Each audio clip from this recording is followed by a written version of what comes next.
सरिता जानकी देवी की बड़ी बहू, जिसे जानकी देवी गंवार समझती है और घर के बाहर के सभी जरूरी कामों से दूर रखती है। सपना बहू कहाँ हो? अरे बाजार में आज भीड़ होगी, हम पहले ही लेट हो चुके हैं। आई माँ जी, बस यह अपना न्यू पर्स जो मॉम लंदन से लेकर आई थी ना, वो ले रही थी।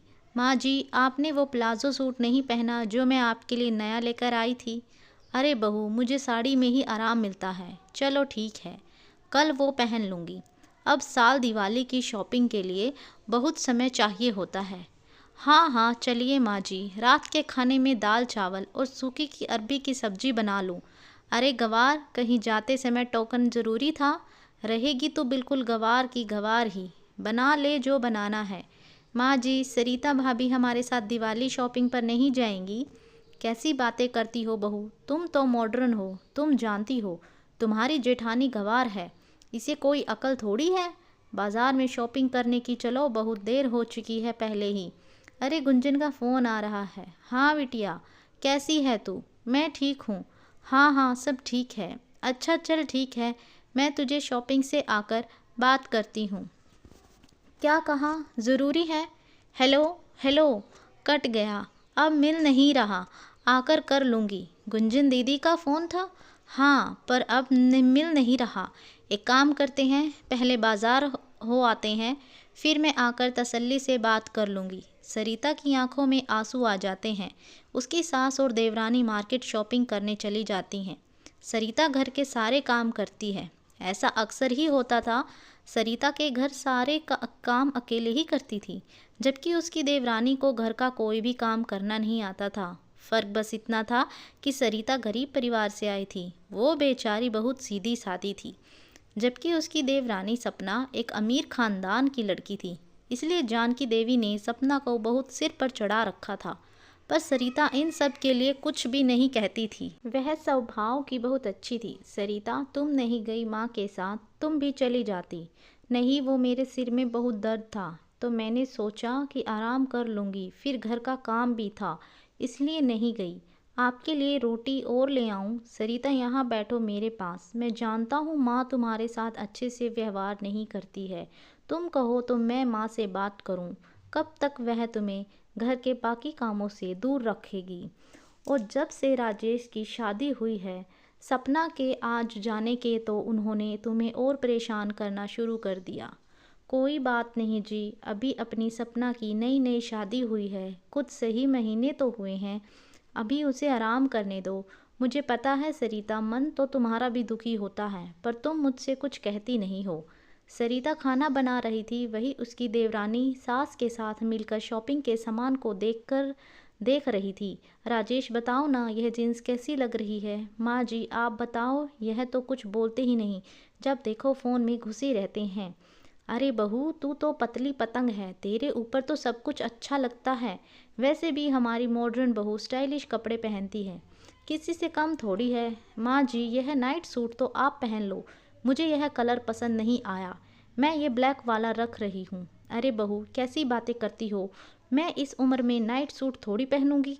एक काम करेंगे, कल वापस करके इसकी जगह तुम कोई और रंग का पसंद करके ले आना। माँ जी, अगर आप कहो तो यह सरिता भाभी को दे दूँ? अरे पागल है क्या, इतना सुंदर स्टाइलिश नाइट सूट उस गवार पर थोड़ी जचेगा। अरे तू अपनी जेठानी को समझती क्या है, तेरी जेठानी गवार है, उस पर कुछ नहीं जचता। कोई पढ़ी लिखी भी नहीं है, ना उसे किसी से बात करने की तमीज़ है, कुछ नहीं है उसमें समझ। ऐसे कपड़े ऐसा पहनावा तेरे पर ही जचता है, समझ रख ले। इसको कल बदल करके ले आना। अरे मैं गुंजन को फ़ोन करना तो भूल ही गई, एक बार फ़ोन मिला लेती हूँ, मिस कॉल आई हुई है। हेलो, हाँ गुंजन, तूने फ़ोन किया था? हाँ माँ, कल शाम शिल्पी के ससुराल वाले दिवाली और करवा चौथ का त्यौहार देने आ रही हैं। सासू माँ बोल रही थी कि आप दोनों भाभीयों के साथ सुबह ही आ जाना। हाँ हाँ, यह भी कोई कहने की बात है, शिल्पी हमारी बेटी ही है, हम ज़रूर आ जाएंगे, सुबह जल्दी पहुंच जाएंगे। और तू चिंता मत कर, सपना बहू बहुत मॉडर्न है, वह वहां जाकर सारा कुछ संभाल लेगी।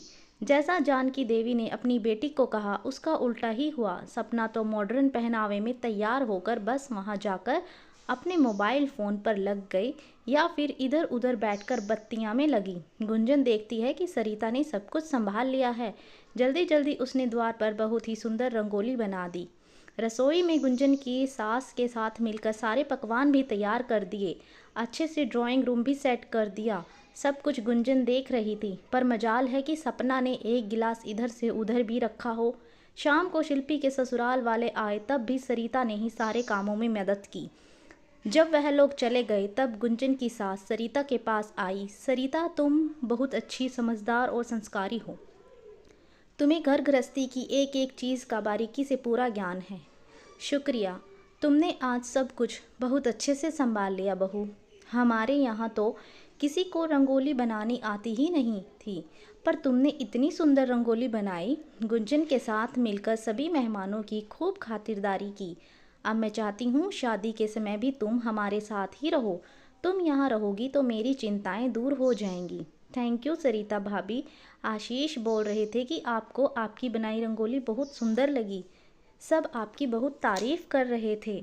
हाँ भाभी, सचमुच आपके आज आने से मुझे आज बहुत हेल्प मिली। सब लोग बहुत खुश होकर गए हैं। माँ, तुम बहुत लकी हो जो तुम्हें सरिता भाभी जैसी बहू मिली। सबके मुंह से सरिता की तारीफ सुनकर जानकी देवी एक पल के लिए सोचने लगती है कि वह कितनी गलत थी, जो हमेशा सरिता को गंवार कहकर उसका अपमान करती रही। पर आज सरिता ने अच्छी सी सब कुछ संभाल लिया था। जानकी देवी को अपनी गलती का एहसास हो गया था और वह अपनी गलती को सुधारना चाहती थी। माँ जी, आज आप और मैं मिलकर रसोई में इतना सारा काम कर रहे हैं। सरिता भाभी कहाँ है? मुझे रसोई में बहुत गर्मी लग रही है। मैं थोड़ी देर जाकर सो जाऊं। आज सरिता और अजय घूमने के लिए गए हैं। मैंने उन्हें पिक्चर देखने भेजा है। कितने सालों से वह दोनों एक साथ कहीं घूमने नहीं गए थे। और तुम तो हमेशा राजेश के साथ जाती रहती हो, इसलिए आज तुम घर का काम करो। मैं भी तो कर रही हूँ। अरे, दोनों मिलकर करेंगे तो पता भी नहीं चलेगा। ये माँ जी को क्या हो गया है? कल तक तो सरिता भाभी को गंवार कहती थी, मेरे आगे पीछे डोलती थी। आज उल्टा ही चल रहा है। अब क्या करूं? इन्हें खुश करने के लिए मुझे काम करना ही पड़ेगा, वरना इनका कोई भरोसा नहीं। सपना बहू, तुमने बहुत कुछ कहा। नहीं नहीं माँ जी, कुछ नहीं।